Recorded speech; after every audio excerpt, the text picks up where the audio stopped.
So, as serious students of Scripture, one of the things that we should not do, of which I'm certain I've done in the past, but we should not state that something represents something in the Bible unless the Bible tells us. Now, I happen to believe that everything in Scripture is significant. I think that there are similarities and I think that there are patterns, but I don't want to say that something represents something if Scripture doesn't tell us. So, we're going to talk today about the numbers 8 and 40. I'm just going to give you some examples in Scripture, but it's something that I feel that as serious students, we shouldn't say that unless it really does represent that.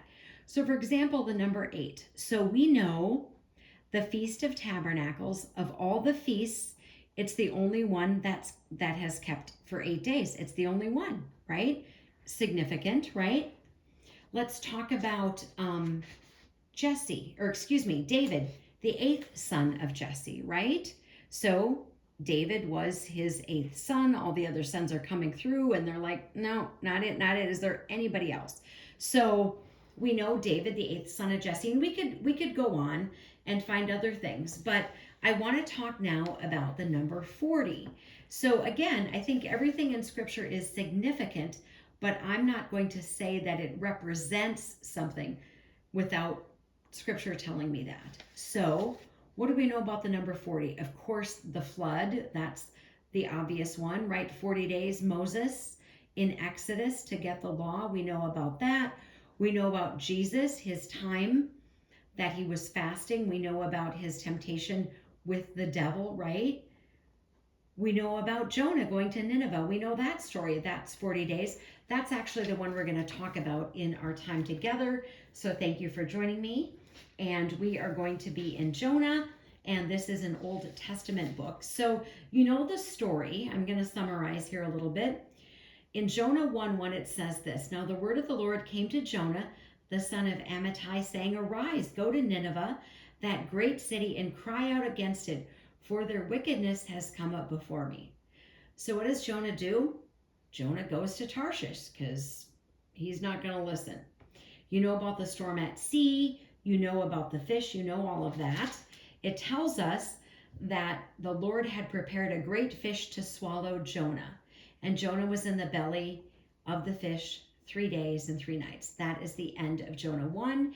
And then it tells us in Jonah 2, verse 1, it says, Then Jonah prayed to the Lord his God from the fish's belly. And then it says in verse 10, So the Lord spoke to the fish, and it vomited Jonah onto dry land.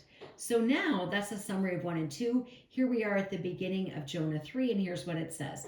Now the word of the Lord came to Jonah the second time, saying, Arise, go to Nineveh, that great city, and preach to it the message that I tell you.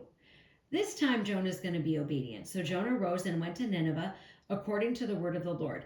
Now Nineveh was an exceedingly great city, a 3-day journey in extent, and Jonah began to enter the city on the first day's walk. Then he cried out and said, Yet 40 days, and Nineveh shall be overthrown. So we can see these examples of 40 in Scripture, but I don't want to say that 40 represents destruction, for example. Yes, there was the flood, but there's also the redemption because Noah and his family were saved, etc. So I want us to be serious students of Scripture, and I don't want us to say that something represents something when the Bible doesn't tell us that. Armor up, we ride at dawn. May God bless you as always. Have a great day.